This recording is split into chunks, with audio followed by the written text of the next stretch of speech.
ហ្នឹងហើយអញ្ចឹងមេរៀនបន្ទាប់គឺអក្សរតាមអក្សរតាមចាអញ្ចឹងអក្សរតាមទាំងអស់មាន24តួអញ្ចឹងអក្សរតាមហ្នឹងគឺយើងបែងចែកជាអក្សរតាមគូជាមួយនឹងអក្សរតាមដៀវណាអក្សរតាម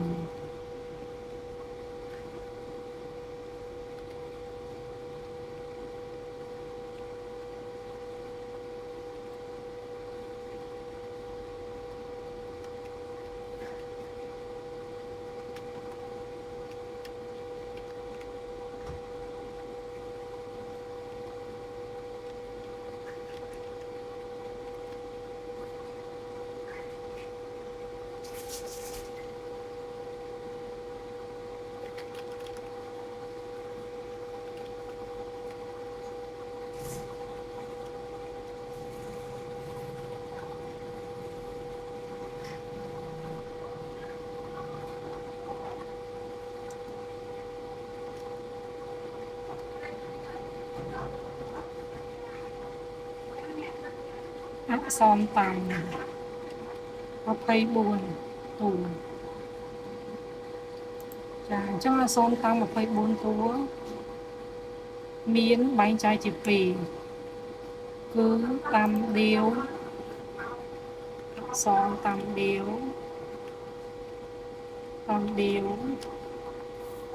និងអក្សរតាមគូ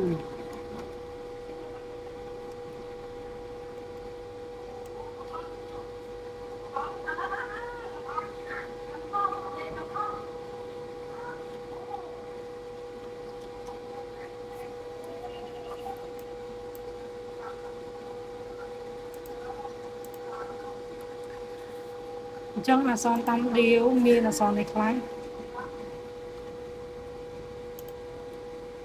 តាមដៀវមានអក្សរ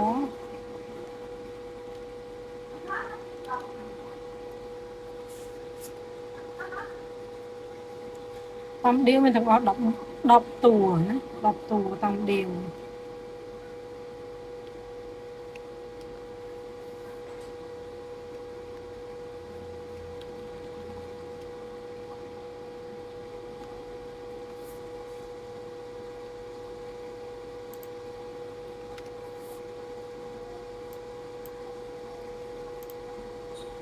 ចំណែកឯតាមគូមានទាំងអស់14តួ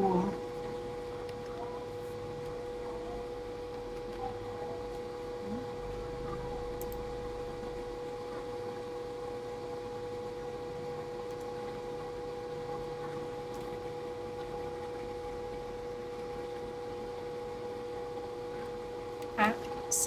រតាម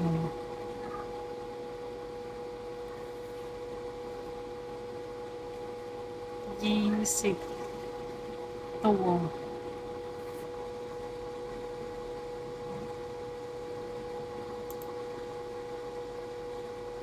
អក្សរតាម20តួអក្សរតាម20តួអក្សរតាម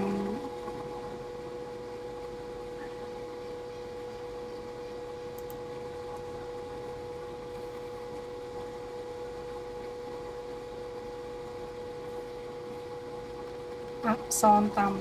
ដៀវអក្សរតាមដៀវអក្សរ